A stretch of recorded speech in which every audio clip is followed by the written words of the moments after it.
Udah mulai ya? Hai, assalamualaikum warahmatullahi wabarakatuh. Nama saya Salsa Nabila Bilqis. Di sini saya akan membahas mengenai 4 materi dalam multimedia. Yang pertama adalah pergerakan kamera, yang kedua type shoot atau frame size, yang ketiga sudut pengambilan gambar atau kamera angle, yang keempat adalah dasar tata cahaya dalam video. Oh iya, sebelumnya aku mau nanya nih sama kalian. Pasti kalian seneng kan kayak bikin video-video nggak jelas atau ngevlog nggak jelas gitu?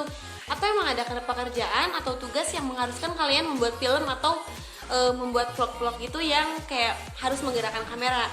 Pasti kan juga bingung gimana sih cara menggerakkan kamera yang baik dan benar itu? Gak usah khawatir, karena di materi kali ini aku akan membahas tentang materi gimana cara menggerakkan kamera. Yang pertama adalah dolly atau track. Dolly atau track adalah pergerakan mendekati dan menjauhi subjek dengan cara menggerakkan kamera yang ada pada dolly atau track. Biasanya pergerakan ini berfungsi untuk memperlihatkan emosional yang lebih jelas atau mendekati subjek dan memberikan kesan kecewa atau takut, atau bisa disebut menjauhi subjek. Yang kedua adalah zoom. Zoom adalah pergerakan lensa mendekati dan menjauhi subjek secara optik dengan cara mengubah panjang fokal lensa tanpa adanya perpindahan kamera dari sudut pandang sempit ke sudut pandang yang lebih lebar ataupun sebaliknya.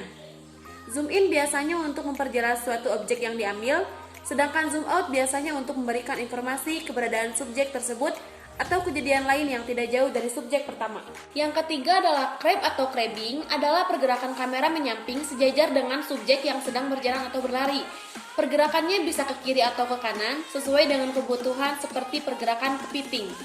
Yang keempat adalah pan atau yang dikenal dengan panning, adalah gerakan kamera seperti menoleh ke kiri dan kanan pada manusia. Pada gerakan ini, kamera tetap tidak bergerak, hanya mengikuti subjek yang bergerak. Biasanya pergerakan ini diawali dengan beberapa detik pada posisi diam dan diakhiri dengan posisi diam lagi selama beberapa detik untuk memaksimalkan efek panning.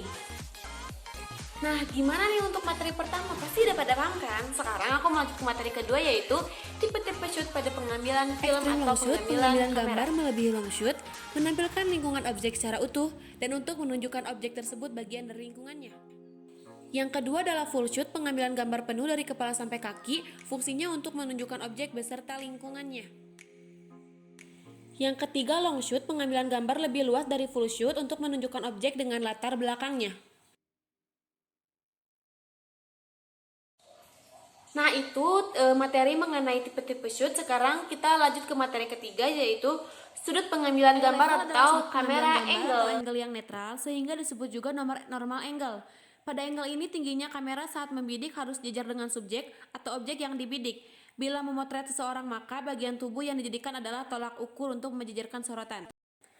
The bird's eye view, foto yang diambil dengan posisi angle ini akan memperlihatkan sudut pengambilan gambar dari ketinggian. Maksudnya pemotretan dilakukan dari tempat yang sangat tinggi. Contohnya seperti foto menampilkan seluruh isi kotak.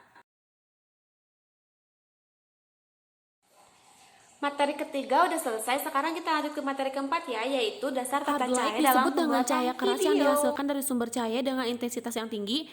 Cahaya yang lebih bersifat spot menghasilkan kekontrasan yang tinggi dan bayangan yang keras, gelap terangnya.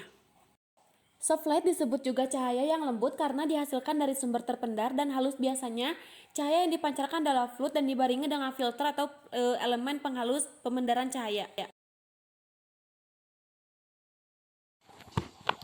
Nah, oke, aku kembali lagi. Mungkin untuk 4 materi ini cukup sampai di sini aja ya. Ini enggak semua materi aku masukin karena mungkin durasinya takutnya enggak terlalu cukup juga. Dan sampai ketemu lagi di materi berikutnya, akan aku bahas lagi materi-materi yang lebih jelas lagi. Mohon maaf bila banyak kesalahan dan kurang komplit. Terima kasih. Saya Salsa Nabila Bilqis, pamit. Wassalamualaikum warahmatullahi wabarakatuh. Bye.